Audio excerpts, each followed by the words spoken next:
Capítulo 4. Passividade é a principal base para a possessão. O fato de que crentes, os filhos de Deus verdadeira e completamente entregues a Ele, podem ser enganados e depois, dependendo do nível de engano, possuídos por espíritos enganadores. Já foi apresentado nos capítulos anteriores.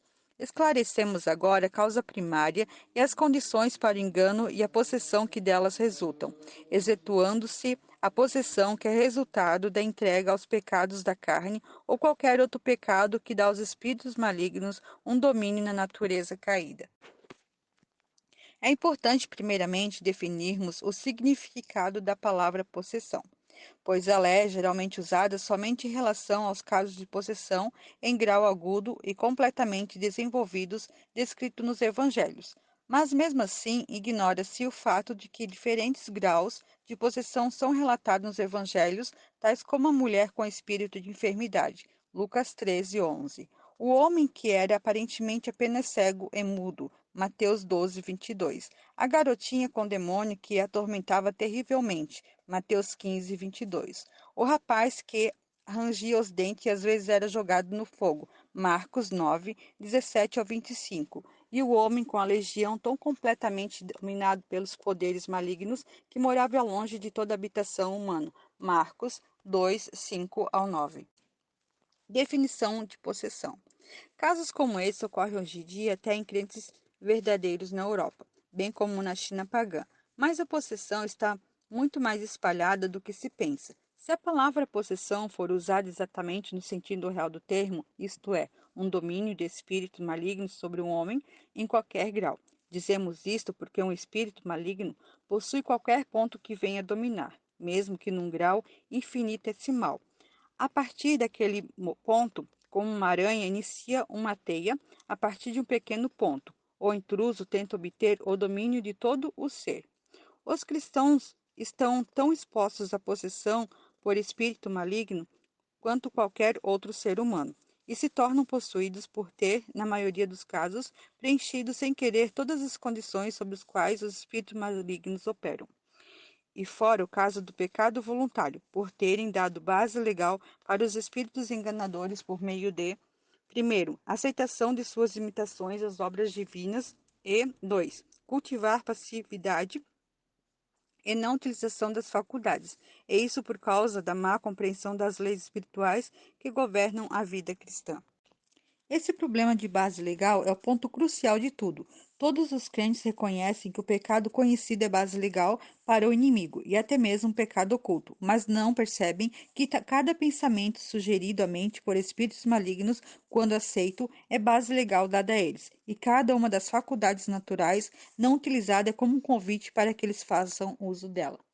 A causa principal de engano e possessão em crentes que fizeram entrega de si mesmo pode ser resumida em uma só palavra: passividade, ou seja, uma pausa no exercício ativo da vontade e no controle sobre o espírito, a alma e o corpo, ou sobre cada um em separado conforme o caso. É praticamente uma imitação da entrega a Deus. O crente que entrega seus membros ou faculdades a Deus e para ele mesmo de usá-lo cai em passividade, o que permite aos espíritos malignos enganar e possuir qualquer parte do ser dele que tenha se tornado passiva. O engano sobre a entrega passiva pode ser exemplificado assim: um crente entrega seu braço a Deus. Ele permite que o braço fique passivo, esperando que Deus o use. Perguntamos a ele: por que você não usa o braço? E ele responde: eu o entreguei a Deus. Não posso usá-lo agora. Deus é que vai usá-lo. Mas será que Deus vai levantar o braço para o homem? Não. O próprio homem tem de levantá-lo e usá-lo, procurando entender de forma inteligente a mente de Deus ao fazer isso. A palavra passividade descreve o oposto de atividade. Passividade simplesmente descreve o oposto de atividade e na experiência do crente significa resumidamente. Primeiro, perda de autocontrole, no sentido de a própria pessoa não controlar cada um ou todos os aspectos de sua personalidade. E 2. Perda da sua vontade própria, no sentido de a própria pessoa não exercer sua vontade como princípio mestre de controle pessoal em harmonia com a vontade de Deus. A condição principal, portanto, para a obra de espíritos malignos em ser humano, além do pecado, é a passividade, em oposição direta à condição que Deus requer de seus filhos para agir neles. Uma vez entregue à vontade de Deus, com a escolha ativa de fazer sua vontade à medida que for revelada a quem se entregou, Deus requer cooperação com o Espírito Santo e o pleno uso de cada faculdade do homem todo. Em resumo, os poderes das trevas objetivam ter escravos passivos ou cativos para fazer sua vontade, enquanto Deus deseja um homem regenerado que, inteligente, ativamente queira, escolha e faça sua vontade, liberando assim espírito, alma, corpo da escravidão. Os poderes das trevas desejam fazer do homem uma máquina, uma ferramenta, um robô. O Deus de santidade e amor deseja fazê-lo um soberano livre e inteligente em sua própria esfera de ação. Uma criatura pensante, racional e renovada, criada à sua própria imagem. Efésios 4:24. Portanto, Deus nunca diz a qualquer faculdade de homem fique ociosa. Deus não precisa nem exige inatividade do crente para realizar sua obra nele e por meio dele, mas os espíritos malignos exigem a mais completa inatividade e passividade. Deus pede ação inteligente. Romanos 12:1 e 2. Vosso culto racional, em cooperação com ele. Satanás exige passividade como condição para sua ação compulsória, a fim de submeter de forma dominadora o homem à sua vontade e a seu propósito. Deus requer que os crentes abandonem suas obras más, primeiramente porque são pecaminosas, e depois porque elas impedem a cooperação com seu espírito. Passividade não deve ser confundida com tranquilidade ou com um espírito manso e quieto que, para Deus, são de grande valor. A tranquilidade de espírito, de coração, de mente, de maneira de agir, de voz e de expressão pode coagir com a mais eficiente atividade na vontade de Deus. 1 Tessalonicenses 4:11. Grego, ter ambição de ser quieto. O tipo de crente que está aberto à passividade. As pessoas abertas à passividade de quem os espíritos malignos se aproveitam, pois têm base legal para sua atividade, são aquelas que se entregam completamente a Deus e entram em contato direto com o mundo sobrenatural ao receber o batismo do Espírito Santo. Há alguns que usam a palavra entrega e pensam que se entregaram completamente para executar a vontade de Deus, mas só o fizeram em sentimento e propósito, pois na verdade caminham na razão e no julgamento do homem natural. Embora submetam todos os seus planos a Deus e por causa dessa submissão, sinceramente creem que estão executando a vontade de Deus. Mas aqueles que realmente se entregaram desistem de si mesmo e se põem a implicitamente obedecer e executar a todo custo o que é revelado a eles de forma sobrenatural, como vindo de Deus, e não o que eles próprios planejam e entendem a ser a vontade de Deus. Os crentes que entregam sua vontade tudo o que são e possuem a Deus, e no entanto caminham por sua própria mente natural, são os que estão abertos à passividade que dá base legal para espíritos malignos, embora eles possam, e às vezes realmente o fazem, dar base legal para esses espíritos de outras maneiras. Podemos chamar a essa categoria uma, como mostra a tabela seguinte. 3 categorias de crente. 1. Crentes que não passaram pela entrega. Esses usam a palavra entrega, mas não a conhecem de fato nem a praticam. Crentes nesse estágio são mais racionais do que os das categoria 2, porque suas faculdades não foram entregues à passividade. Esses crentes chamam os da categoria 2 de desequilibrados, cheios de manias, fanáticos, etc. 2. Crentes que se entregaram, mas são enganados e possuídos. Esses parecem mais tolos do que os da categoria 1, mas na realidade são mais avançados. Para compreender as ações da categoria 2, é necessário ler seu interior, pois para eles tudo o que fazem parece certo. Esses estão abertos tanto ao poder divino quanto ao satânico. Têm a tendência de ficar inchados de orgulho. 3. Que se entregaram, mas não são enganados nem possuídos, são vitoriosos. A mente é liberada e todas as faculdades estão em franca operação. Esses são abertos à luz e a tudo o que é divino, mas procuram com toda vigilância estar fechado para tudo o que é satânico. A categoria 3 pode discernir as duas outras de forma inteligente. Os crentes da categoria 1 estão entregues na vontade, mas são entregues de fato no sentido de estarem prontos para executar a obediência ao Espírito Santo a todo custo. Eles, consequentemente, conhecem pouco do conflito e nada do diabo, a não ser que ele é tentador ou acusador. Eles não entendem aqueles que falam de ataques violentos de Satanás, pois, como eles dizem, não são atacados nessa maneira. Mas o diabo não ataca sempre que pode. Ele espera até que o ataque lhe seja útil. Se o diabo não ataca um homem, isso não prova que não tem capacidade para fazê-lo. Outra categoria de crentes, a número 2, representa os que se entregaram em tal medida de abandono que estão prontos a obedecer ao Espírito de Deus a todo custo, e assim ficam abertos à passividade que dá terreno para o engano e a possessão por espíritos malignos. Os crentes que se entregaram a Deus, categoria 2, caem na passividade após o batismo do Espírito Santo. Primeiro, por causa de sua determinação em cumprir sua entrega a qualquer preço. Segundo, por causa de seu relacionamento com o mundo espiritual, que lhes abre comunicações sobrenaturais que creem serem todas de Deus. Terceiro, por sua entrega levá-los a submeter-se, subjugarem-se e fazer todas as coisas subservientes a esse plano sobrenatural. A origem da passividade maligna, que dá aos espíritos malignos oportunidades de enganar e depois possuir, é geralmente uma interpretação errada das Escrituras ou pensamentos e crenças erradas sobre as coisas divinas. Algumas dessas interpretações das Escrituras ou conceitos errôneos que fazem com que o crente dê lugar à passividade já foram tratadas em um capítulo anterior. A passividade pode afetar o homem todo, no espírito, na alma e no corpo, quando se torna muito profunda e se estende por muitos anos. O progresso dela é geralmente muito gradual e traiçoeiro em crescimento, e, consequentemente, a libertação é gradual e lenta. Passividade da vontade. Existe passividade da vontade, a vontade que é, por assim dizer, o timão do navio. E a origem desse problema é um conceito errôneo sobre o que significa a plena entrega a Deus. Pensando que uma vontade entregue a Deus significa que a vontade deva ser completamente posta de lado. O crente para de escolher, de determinar e de agir por sua própria vontade. O crente fica, então, impossibilitado pelos poderes das trevas de descobrir as sérias consequências disso, pois, a princípio, tudo se apresenta de forma bastante normal, não sendo notado coisa alguma realmente estranha.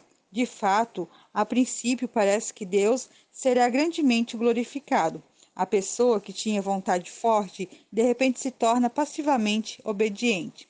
Ela pensa que Deus está demonstrando sua vontade em lugar dela nas circunstâncias e por meio das pessoas, e assim se torna passivamente impotente em suas ações.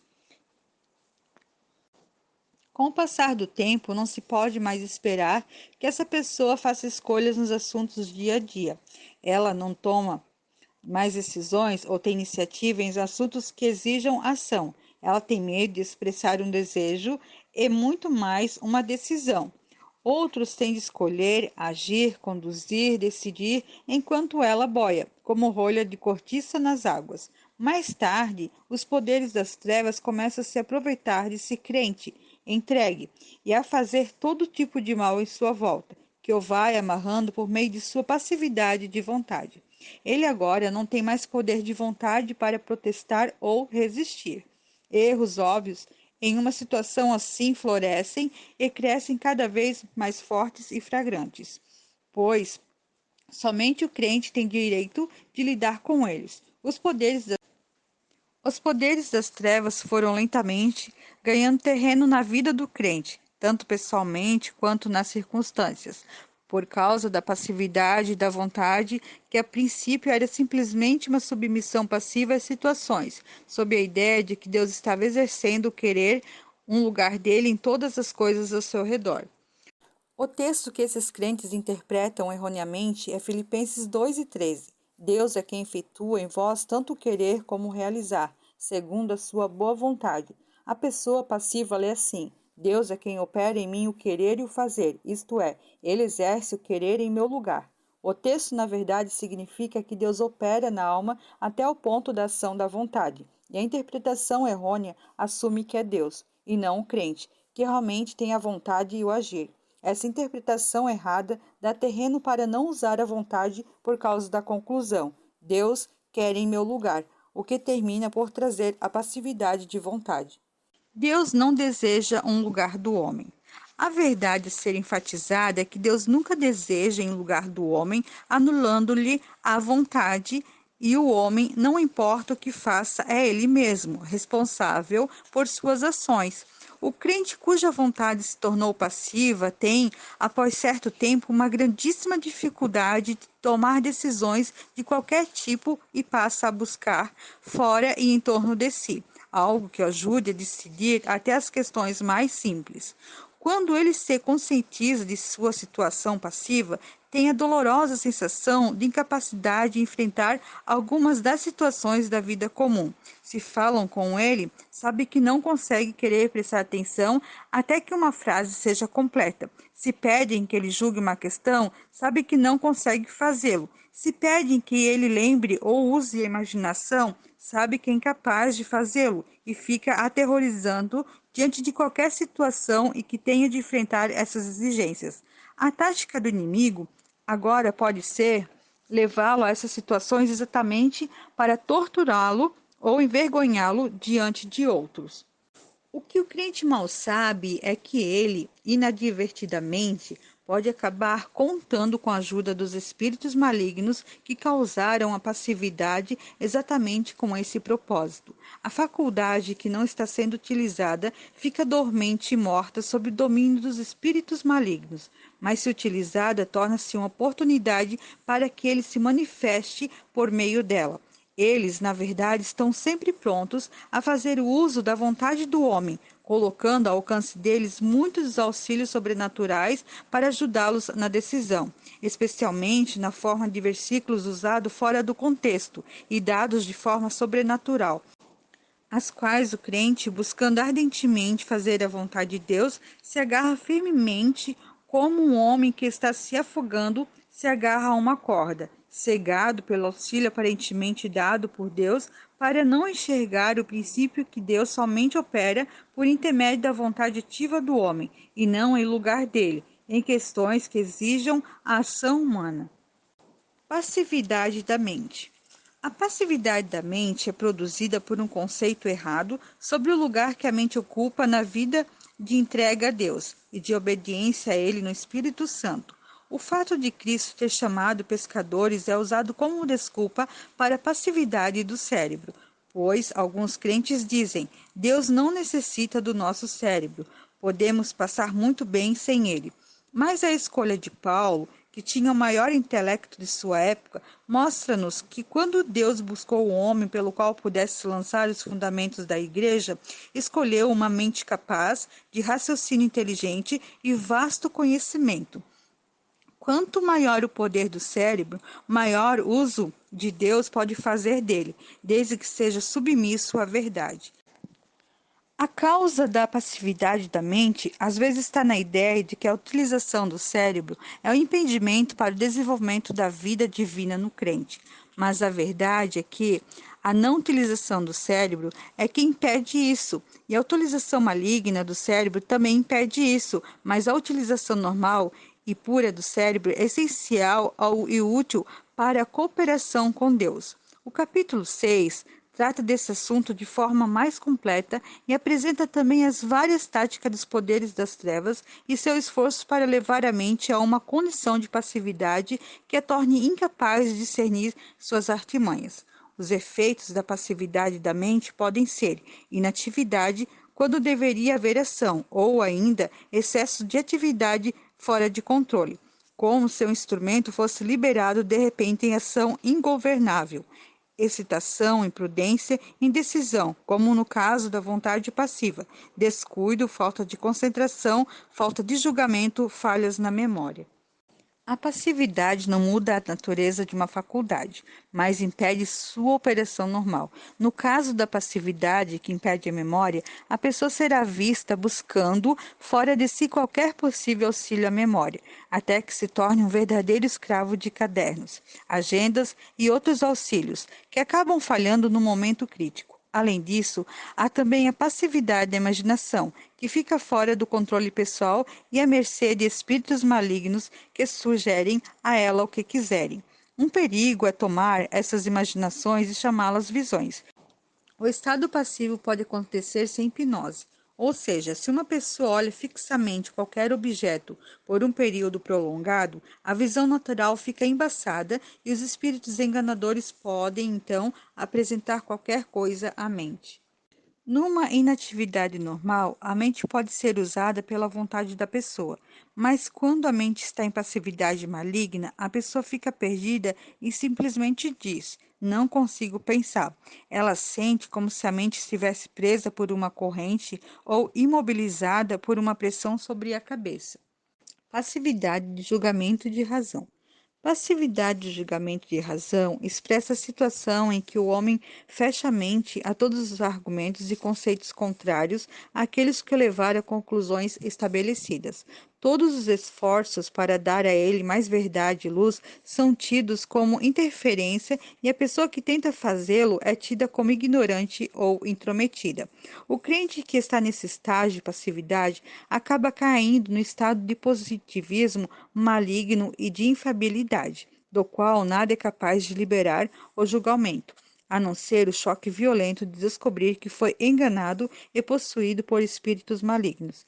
Questionar o engano de um crente nessa condição é quase como que tentar lançar novamente os próprios fundamentos de sua vida espiritual. Isso nos ajuda a compreender o porquê de haver poucos, chamados de fanáticos ou loucos, pelo mundo, que foram libertados desse grau de engano do inimigo.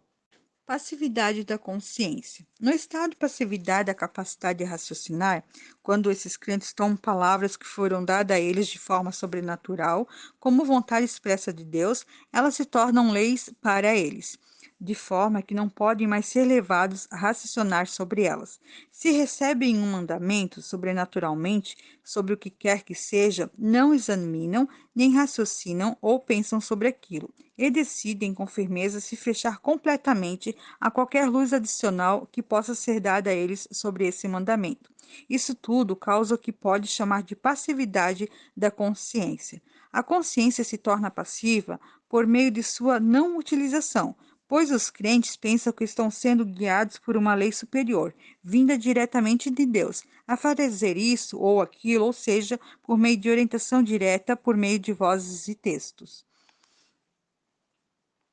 Quando os crentes caem em passividade da consciência, há uma manifestação de degradação moral em alguns, e em outros, estagnação ou retrocesso na vida espiritual e no serviço. Em vez de usar a mente e a consciência para distinguir o que é bom do que é mal, o que é certo do errado, caminham como creem, de acordo com a voz de Deus, que agora passa a ser o fator decisivo em tudo. Quando isso acontece, eles não ouvem mais sua razão ou consciência ou a palavra de outros, e tendo decidido de acordo com o que creem a ser a direção de Deus. A mente deles se torna como um livro fechado e selado em relações àquele assunto. Quando deixam de usar sua verdadeira capacidade de raciocínio, os cristãos se abrem a todo tipo de sugestões de espíritos malignos e falsos raciocínios. Por exemplo, com relação à vinda de Cristo, alguns chegam ao raciocínio falso de que, já que Cristo está voltando logo, não precisam continuar seu trabalho normal, ignorando as palavras do Senhor quanto a isso. Quem é, pois, o servo fiel e surpreendente a quem o Senhor confiou os seus conservos para dar-lhe sustento ao tempo? Bem-aventurado aquele servo a quem seu Senhor, quando vier, achar fazendo assim. Mateus 24, 45 e 46. Por causa do que vai ganhar com isso, o diabo fará qualquer coisa para gerar passividade de qualquer tipo possível no espírito ou na alma ou no corpo. Passividade do espírito. A passividade do espírito está intimamente ligada à passividade da mente, pois há um relacionamento íntimo entre a mente e o espírito.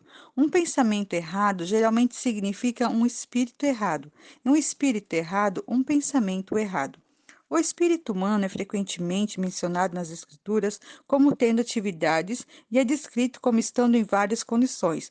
Ele pode ser movido ou estar inativo, pode ser liberado, preso, deprimido, desanimado, livre e influenciado por três fontes: Deus, o diabo ou o próprio homem. Ele pode ser puro ou impuro, segundo Coríntios 7:1, ou misturado, no sentido de estar puro até certo ponto e ainda ter outros graus de impurezas a serem tratados.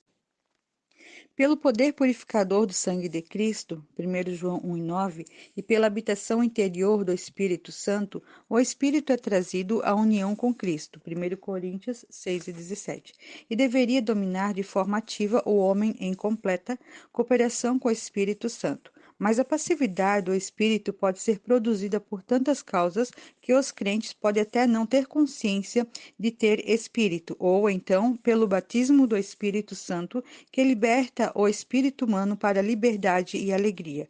O homem pode se tornar muito consciente da vida do espírito por um tempo, e depois afundar na passividade de espírito inconscientemente. Isso, então, significa absoluta falta de poder na batalha contra os poderes das trevas, pois a plena liberdade e o uso do Espírito em cooperação com o Espírito Santo que habita no crente são fatos supremos e essenciais para a vitória pessoal e para o uso da autoridade de Cristo contra os poderes das trevas. Ver o exemplo de Paulo em Atos 13, 9 e 10. Causas da passividade de espírito. A passividade do espírito normalmente vem após o batismo do Espírito Santo. Se a vontade e a mente se tornam passivas por não serem usadas, o crente então fica pensando por que perdeu aquela alegre luz e a liberdade de sua experiência cheia de alegria. Isso pode ocorrer devido a, primeiro, ignorância sobre as leis do espírito e sobre como permanecer na liberdade do espírito. Segundo, conclusões mentais ou pensamentos errôneos. Mistura de sentimentos físicos, almáticos e espirituais, não distinguindo qual é qual. Isso é, rebaixando o que é espiritual ao plano almático ou físico, ou atribuindo ao espiritual o que é natural e físico. Terceiro, uma tendência para a vida almática em lugar da vida do espírito pela falta de conhecimento da diferença entre eles e também por sufocar o espírito ao ignorar o sentido do espírito, pois a mente deve ser capaz de ler o sentido do espírito de forma tão clara quanto faz com o sentido da visão, da audição, do olfato e com todos os outros sentidos do corpo. Há um conhecimento da mente e um conhecimento no espírito, portanto, um sentido de espírito que devemos aprender a compreender. Ele deve ser lido, usado e cultivado. E quando houver um peso no espírito do crente, ele deve ser capaz de reconhecê-lo e saber como fazer para se livrar dele. Quarto, esgotamento ou exaustão do corpo ou da mente pela constante atividade da mente quando utilizada em excesso. Em resumo, a mente e o corpo devem ser libertados das pressões antes que o espírito possa ser usado de forma completa. Veja a experiência de Elias em 1 Reis 19, 4, 5, 8 e 9. Preocupações ou problemas com o passado ou o futuro impedem a livre ação do espírito, fazendo com que o homem exterior e assuntos exteriores exerçam domínio, em vez de o homem interior estar livre para fazer a vontade de Deus naquele momento.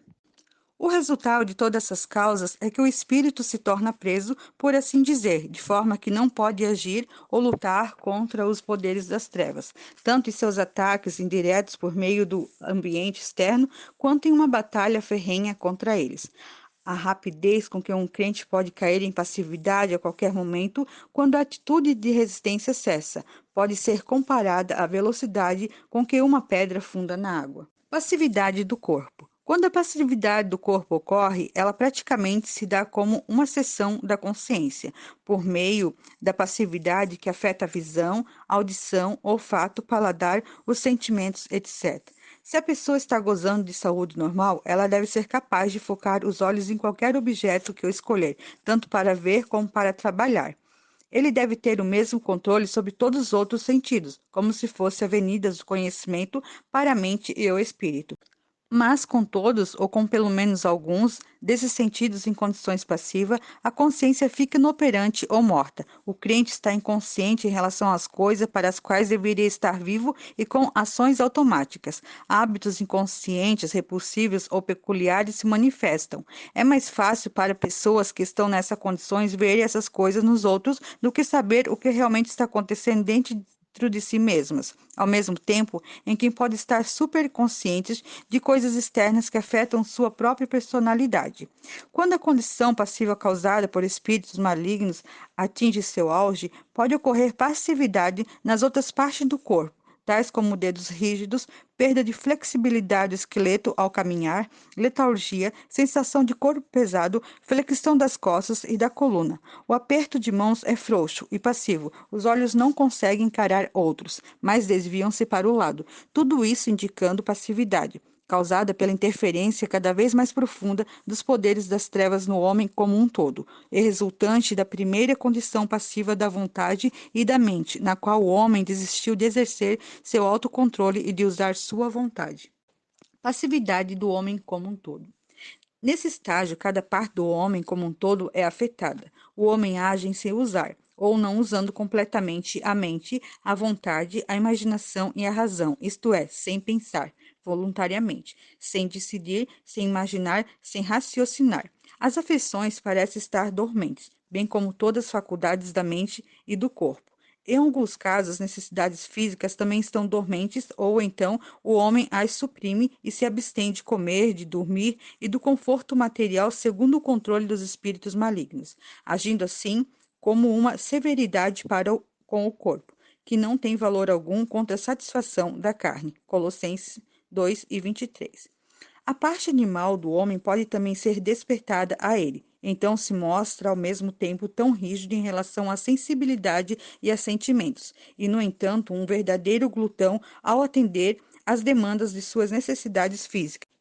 Isto é, a máquina do corpo continua trabalhando independentemente do controle que ele exerce sobre a mente e a vontade, pois o corpo agora domina o espírito e a alma. Os homens podem viver no espírito humano, na alma ou no corpo. Por exemplo, o glutão vive no corpo ou de acordo com ele. O estudante vive na mente ou na alma, e o homem espiritual vive no espírito. Os espíritas não são espirituais ou verdadeiros homens ou espírito, pois, de forma geral, vivem no reino dos sentidos e só lidam com o espírito por meio de suas experiências com as forças espirituais do mal, por meio da compreensão das leis pelas quais operam e da obediência a essas forças. A percepção do espírito perdida nas sensações do corpo. Quando o crente está possuído por espíritos malignos, em qualquer grau que seja, fica propenso a viver no corpo, dar lugar às sensações físicas e ser dominado por essa esfera. É o caso, por exemplo, das experiências espirituais, sentidas no corpo físico, que não são, na verdade, espirituais, pois não provêm do espírito. Uma sensação de fogo, brilho, arrepios no corpo e todas as sensações físicas extraordinárias com origem aparentemente espiritual realmente alimentam os sentidos. Enquanto vivem essas experiências, os crentes, embora inconscientes quanto a isso, vivem sob domínio de sensações, praticamente andando na carne, apesar de chamar a si mesmos espirituais. Por essa razão, praticar o esmurro, meu corpo, de 1 Coríntios 9:7, é praticamente impossível sob possessão demoníaca. Mesmo no grau mais fraco ou refinado, pois a vida dominada por sensações é vivida em todas as suas manifestações e as sensações físicas são impostas à consciência do homem. O sentido do espírito praticamente se perde devido à percepção de todas as sensações na consciência física. Um homem, por exemplo, com saúde normal, não fica prestando atenção à sua respiração contínua ocorrendo em seu corpo. Da mesma forma, um crente sob domínio do espírito para de prestar atenção às suas sensações físicas. Mas exatamente o oposto ocorre quando espíritos malignos obtêm o controle de alguém e despertam a vida sujeita às sensações, dando-lhe consciência de sensações anormais por meio de experiências bonitas ou não. O crente entregue pode nutrir essa forma de passividade sem o saber, por anos a fio, de forma que o passar do tempo, o domínio dela sobre o crente se aprofunda até alcançar níveis incríveis. Quando atinge seu nível máximo, o homem pode se encontrar aprisionado de tal forma que, mesmo sem perceber algo, terá a tendência de achar que causas naturais podem explicar sua situação ou então que de alguma forma inexplicável ele perdeu sua sensibilidade em relação a Deus e as coisas divinas, e que isso não pode ser renovado ou restaurado. As sensações físicas ficam dormentes ou atrofiadas e as afeições aparecem petrificadas e impassíveis. Este é o momento em que os espíritos enganadores sugerem que ele ofendeu a Deus de forma imperdoável e o homem então passa pelas agonias de buscar uma presença que ele pensa ter perdido ao tê-lo aborrecido.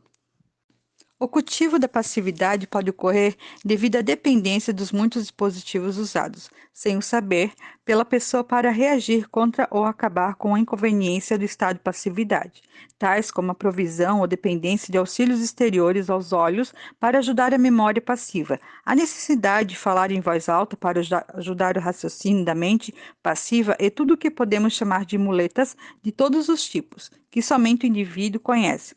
Tudo isso elaboradamente montado e multiplicado para atender às suas diferentes necessidades, mas ao mesmo tempo impedindo-o de reconhecer sua verdadeira condição, mesmo quando ele poderia fazê-lo baseado no conhecimento que já tem. Manifestações da influência de espíritos malignos ditas como características naturais. Mas essa verdade sobre a operação de espíritos malignos entre os crentes e as causas e sintomas de seu poder sobre a mente e o corpo têm sido mantidas tão envoltas por um véu de ignorância que multidões de filhos de Deus continuam presas sob seu poder sem mesmo saber disso.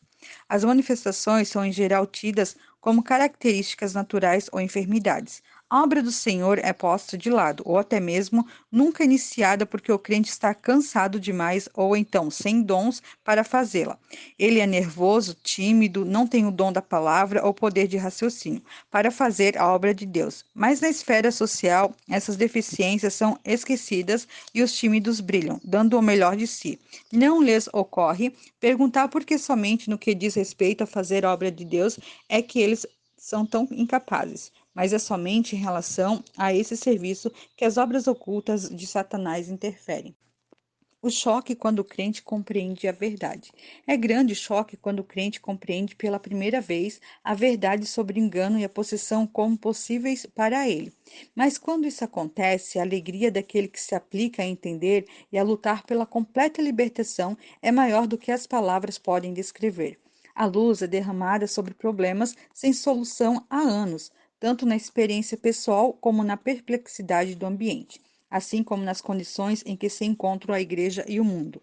À medida que ele busca a luz de Deus, as invasões sutis de espíritos enganadores em sua vida vagarosamente ficam cada vez mais claras para o crente, agora com a mente aberta, e as várias artimanhas do maligno para enganá-los são reveladas, conforme a luz da verdade penetra no passado, revelando a causa das inexplicáveis dificuldades na experiência e na vida, e os muitos acontecimentos misteriosos que haviam sido aceitos como a inescrutável vontade de Deus.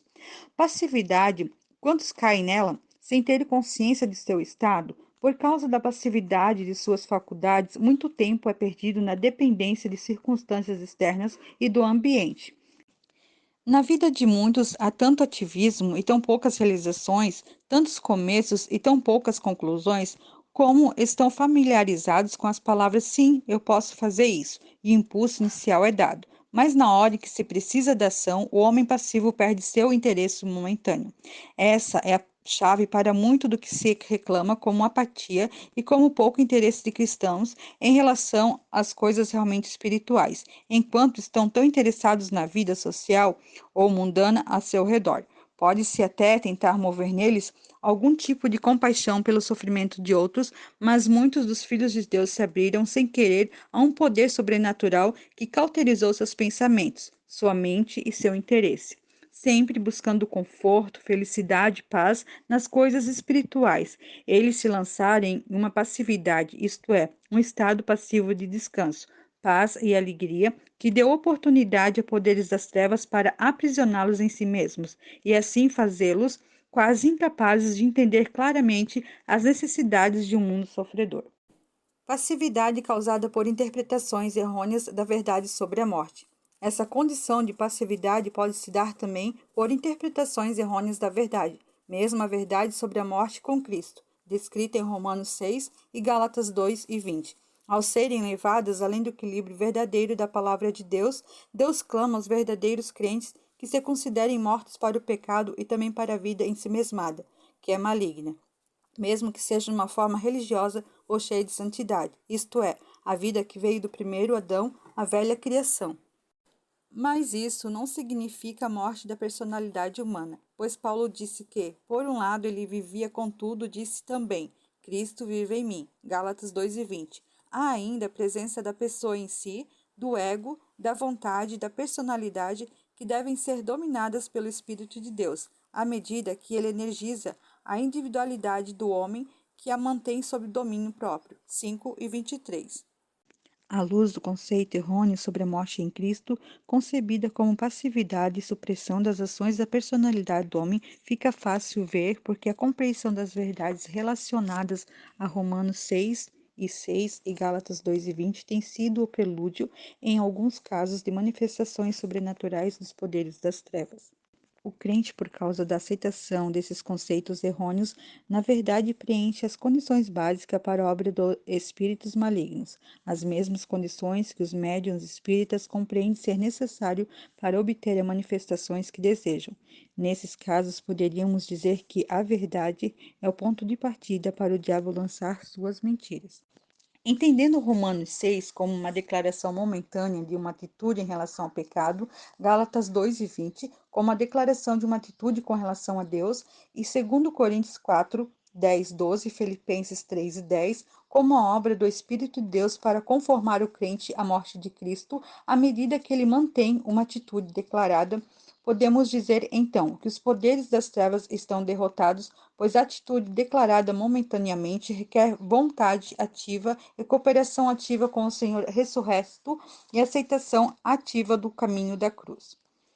Mas quando essas verdades são interpretadas como perda de personalidade, ausência de vontade e domínio próprio e uma passiva liberação do eu para uma condição de obediência mecânica automática, como se fosse uma máquina com um entorpecimento e uma sensação de peso que o crente pensa ser mortificado ou a obra da morte de Cristo nele. Isso faz com que a verdade da morte com Cristo se transforme no preenchimento das condições para espíritos malignos agirem e na falta de condições únicas sobre as quais Deus pode agir, de forma que as manifestações sobrenaturais que ocorrem com base na passividade não podem ter outra fonte a não ser espíritos mentirosos, ainda que sejam belas e semelhantes às de Deus. Essa imitação da morte espiritual pode acontecer em relação ao espírito, à alma ou ao corpo. A maneira pela qual a verdade da morte com Cristo pode ser mal interpretada e assim transformar-se em oportunidade para espíritos malignos obterem o terreno legal da passividade pode ser demonstrada das seguintes formas. Conceito errôneo de negar a si mesmo. Sob o conceito de entrega de si mesmo a Deus como significando autonegação, autorrenúncia e praticamente autoaniquilação, o crente deseja não ter mais consciência de personalidade, de necessidades pessoais, de disposições pessoais, tais como sentimentos, desejos, aparência exterior, circunstâncias, desconfortos, opiniões sobre outros, etc. Para ter consciência somente de Deus movendo-se, operando e agindo por meio dele. Com esse objetivo em mente, ele entrega sua autoconsciência à morte e ora para que não tenha mais consciência de coisa alguma no mundo a não ser da presença de Deus. E depois, para fazer essa entrega absoluta de si mesmo à morte e realizar essa completa autonegação, ele consistentemente entrega morto tudo o que vai tendo consciência de que é de si mesmo, e firma sua vontade em renunciar a toda a consciência de desejos, gostos, necessidades, sentimentos pessoais, etc. Tudo isso realmente aparenta ser autossacrifício espiritual, mas resulta na inteira supressão da personalidade e dá terreno legal a espíritos malignos por meio da passividade de todo o seu ser. Isso permite que os poderes das trevas operem e gere uma falta de consciência que se transforma a seu tempo em morte e cauterização da sensibilidade, bem como uma incapacidade de sentir não só por si mesmo, mas por outros, de modo que já não é capaz de saber quando eles estão sofrendo e quando ele mesmo causa sofrimento a outros. Conceitos errôneos a partir da parte verdadeira dos ensinamentos de espíritos enganadores. Já que esse conceito de autonegação e perda da autoconsciência é contrário ao uso pleno das faculdades do cristão, as quais o Espírito de Deus requer na cooperação com ele, os espíritos malignos acabam ganhando terreno legal com base nesse engano sobre a morte. O conceito errôneo sobre o que a morte significa na prática era realmente parte dos ensinamentos deles, sutilmente sugeridos e recebido pelo homem que ignorava a possibilidade de engano sobre o que parecia ser uma entrega santa e de todo o coração a Deus. Os ensinamentos dos demônios podem, portanto, ser baseados na verdade, sob aparência de conceitos errôneos ou má interpretação da verdade, enquanto o crente está honestamente agarrado à verdade. O efeito do engano no crente é, no devido tempo, uma falta de consciência produzida por espíritos malignos que é difícil de ser quebrada. Nesse estado de inconsciência, ele fica incapacitado de discernir, reconhecer, sentir ou conhecer as coisas à sua volta ou em si mesmo. Ele está inconsciente de suas ações e maneiras de agir e, juntamente com isso, tem ainda uma hiper-autoconsciência, da qual está inconsciente, que o faz ser falsamente ferido, mas ao mesmo tempo ficar inconsciente quanto a ferir os outros. Ele praticamente se torna impassível, incapaz de ver quanto suas ações fazem outros sofrer. Ele age inconscientemente, sem exercitar sua vontade em pensar, raciocinar, imaginar, decidir o que diz e faz. Suas ações são consequentemente mecânicas e automáticas. Ele está inconsciente de, às vezes, ser um canal para a transmissão de palavras, pensamentos e ensinamentos que passam por ele sem que ele use sua vontade e seu conhecimento da fonte. A inconsciência, como efeito de possessão demoníaca, se torna uma formidável pedra de tropeço no caminho da libertação, pois os espíritos malignos podem prender, impedir, atacar, distrair, sugerir, impressionar, atrair ou fazer qualquer outra coisa igualmente ofensiva e danosa, na pessoa ou por meio dela, enquanto ela está inconsciente de suas obras. Passividade causada pela aceitação errônea do sofrimento. O crente decide aceitar sofrer com Cristo no caminho da cruz e, para cumprir seu desígnio, com relação a isso, a partir de então, passivamente se entrega ao sofrimento em qualquer forma que ele se apresente, crendo que sofrer em Cristo significa recompensa e frutificação. O que esse cristão não sabe é que os espíritos malignos podem falsificar o sofrimento, que ele pode aceitar isso crendo que é a mão de Deus, e que ao fazer isso dá terreno legal a eles para possuírem-no. A possessão explica tanto o pecado que não se consegue deixar quanto o sofrimento que não pode ser explicado. Ao entender a verdade da possessão, o crente pode abandonar o primeiro e explicar o último.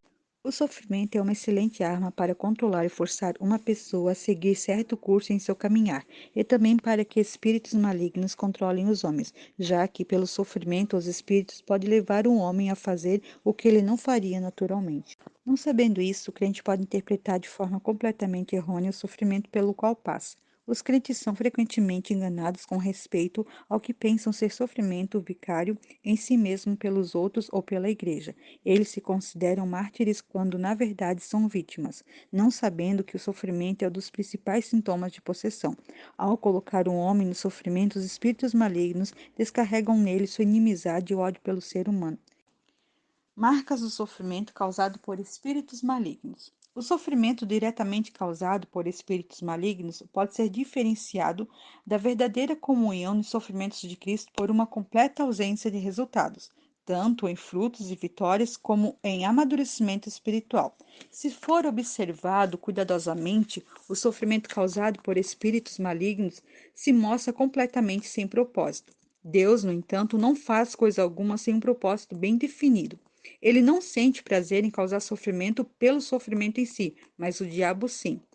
O sofrimento causado por espíritos malignos é intenso e cruel em caráter, e não ao testificar interior do espírito, dizendo ao crente sofredor que isso vem das mãos de Deus. Para quem tem discernimento, esse tipo de sofrimento pode ser tão claramente diagnosticado como vindo de um espírito maligno, quanto uma dor de origem física. Pode ser diferenciada de uma dor de origem mental por um médico competente. O sofrimento causado por espíritos malignos podem ser: primeiro, espiritual, causando sofrimento intenso no espírito com sugestão de sentimentos repugnantes ou dolorosos. Segundo, almático, causando densas trevas, confusão, caos, horror e dor angustiante na mente, como se fosse uma faca no coração ou em quaisquer outras partes internas vitais do seu ser. Ou, terceira, física, em qualquer parte do corpo.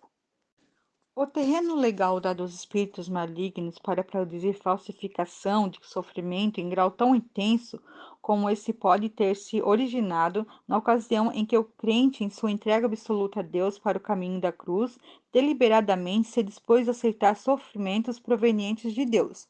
Depois, para cumprir essa entrega, o cristão deu terreno legal ao inimigo ao aceitar alguns sofrimentos específicos como sendo de Deus, os quais, na verdade, eram provenientes de espíritos malignos, abrindo assim a porta para eles. Primeiro, pela aceitação da mentira deles. Segundo, pela aceitação do poder real desses espíritos manifestado no sofrimento, continuando a dar mais terreno legal a acreditar na interpretação deles do sofrimento em questão. E, terceiro, pela aceitação de tudo isso como a vontade de Deus até que sua vida inteira se torne uma contínua entrega ao sofrimento, os quais parecem irracionais, inexplicáveis em sua origem e sem propósito em seus resultados. O caráter de Deus é, assim, frequentemente distorcido aos olhos de seus filhos como sendo maligno, levando os espíritos enganadores a fazer o máximo que podem para gerar rebelião contra ele por aquilo que eles mesmos estão fazendo. Passividade por meio de ideias erradas sobre humildade. O crente decide aceitar a morte, deixando que ela se manifeste como um nada ser, e uma autonegação que tira dele toda a possibilidade de qualquer traço de verdadeira e apropriada autoestima. Compare 2 Coríntios 10, 12 e 18. Se o crente aceita a autodepreciação, sugerida a ele, produzida por espíritos malignos, cria-se uma atmosfera de desesperança e fraqueza à sua volta, e ele transmite a outros espíritos de trevas e peso, tristeza e sofrimento. Seu espírito é facilmente massacrado, ferido e deprimido. Ele pode atribuir isso a algum pecado, sem ver, no entanto, qualquer pecado específico em sua vida, ou pode até considerar sua experiência de sofrimento como sendo um sofrimento vicário pela igreja, embora essa sensação de sofrimento anormal seja um dos principais sintomas de possessão.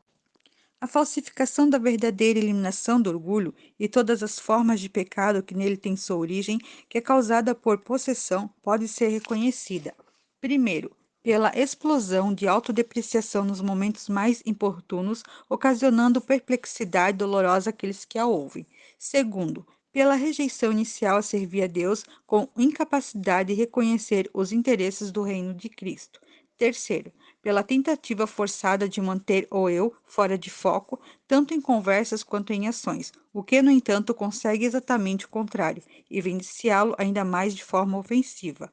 Quarto, pela maneira depreciatória de agir, como que sempre se desculpando por ser o que dá oportunidade aos dominadores desse mundo tenebroso, de levar seus servos a massacrar e desprezar essa pessoa, do tipo não eu, em momentos de importância estratégica para o reino de Deus.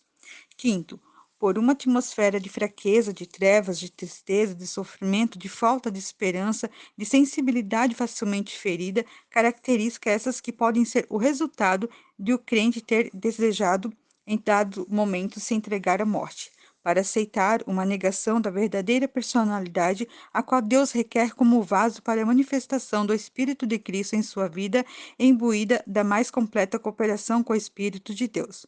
O crente, por meio de seus conceitos errôneos de submissão a espíritos malignos, entregou à passividade uma personalidade que não poderia e não deveria morrer, e por essa passividade abriu a porta aos poderes das trevas e deu-lhe o terreno legal para a possessão. Passividade causada por pensamentos errados sobre fraqueza. Passividade causada por pensamentos errados sobre fraqueza.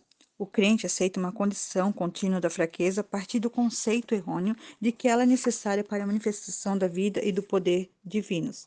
Isso se dá geralmente com base nas palavras de Paulo. Quando sou fraco, então é que sou forte. 2 Coríntios 12:10. O que o cristão não compreende é que essa é apenas uma declaração do apóstolo sobre o simples fato de que, quando ele estava fraco, via que o poder de Deus era suficiente para o cumprimento de toda a sua vontade, e que isso não é uma exortação para que os filhos de Deus deliberadamente desejam ser fracos e, portanto, inúteis para o serviço a Deus de muitas formas. Os cristãos aprendem isso em um lugar de dizer: posso todas as coisas em Cristo que me fortalece. Filipenses 3:13. A ideia de que a vontade de ser fraco a fim de poder reivindicar a força de Cristo é um pensamento errôneo, que pode ser vista de forma prática em muitas vidas que aceitam passivamente a fraqueza como um fardo de preocupação para os outros, o que é evidência de que tal atitude não está de acordo com o plano e a provisão de Deus. A vontade de ser fraco, na verdade, impede que o crente receba o fortalecimento de Deus por esse engano sutil do inimigo na mente de muitos. Deus acaba perdendo muito serviço ativo que, para ele, poderia ser revertido. Passividade com atividade satânica. Isso não significa que a passividade, em sua plenitude, significa ausência total de atividade, pois uma vez que o homem se torna passivo na vontade e na mente, ele é destituído por espíritos enganadores de seu poder de agir, ou é levado a atividades satânicas, ou seja, atividades incontroláveis do pensamento, falta de descanso no corpo e ação selvagem desequilibrada em todos os níveis. As ações são irregulares e intermitentes. A pessoa às vezes deslancha e às vezes fica lenta e preguiçosa como uma máquina em uma fábrica, que fica funcionando sem necessidade alguma, pois o botão de controle está fora do alcance do operário. O homem não consegue trabalhar, mesmo quando vê tantas coisas serem feitas, e fica angustiado por não consegui-la fazê-lo. Durante o tempo de passividade, ele aparenta estar contente, mas quando é forçado à atividade satânica, fica agitado e fora de harmonia com todas as coisas ao seu redor. Quando o ambiente deveria levá-lo a um estado de completo contentamento, algo, ou será que alguém, faz com que seja impossível a ele estar em harmonia com as circunstâncias externas, ainda que seja agradável para ele.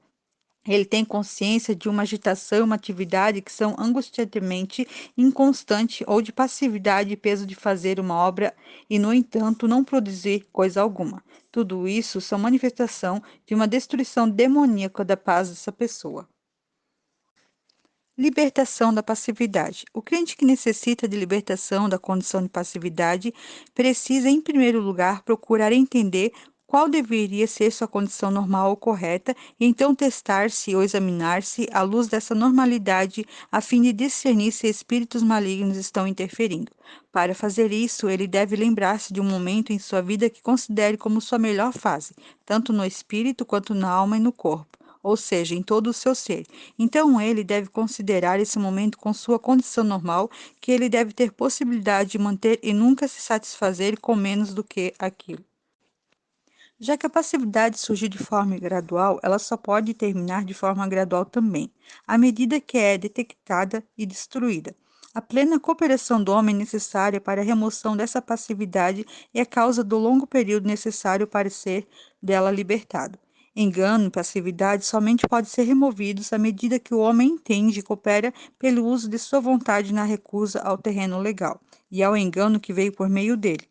Essa é também a razão pela qual, nesse aspecto de possessão, os espíritos malignos não podem ser expulsos, pois o que lhes deu entrada é um fator a ser resolvido pela sua expulsão. Um ponto importante na libertação da passividade é manter continuamente em mente o padrão da condição normal e, se em algum momento o crente fica aquém desse padrão, encontrar a causa que o levou a isso para poder removê-la. Qualquer que seja a faculdade ou parte do ser que tenha sido entregue à passividade e, portanto, deixada fora de uso, deve ser retomada pelo exercício ativo da vontade e trazida de volta ao controle pessoal.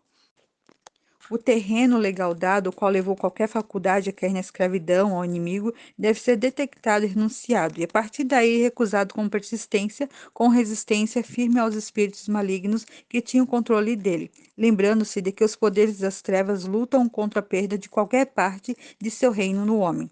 Da mesma forma que qualquer governo na Terra lutaria para proteger seu próprio território e súditos. O mais forte é o vencedor e fortalece o crente para a batalha e para recuperar tudo o que estava sob domínio do inimigo.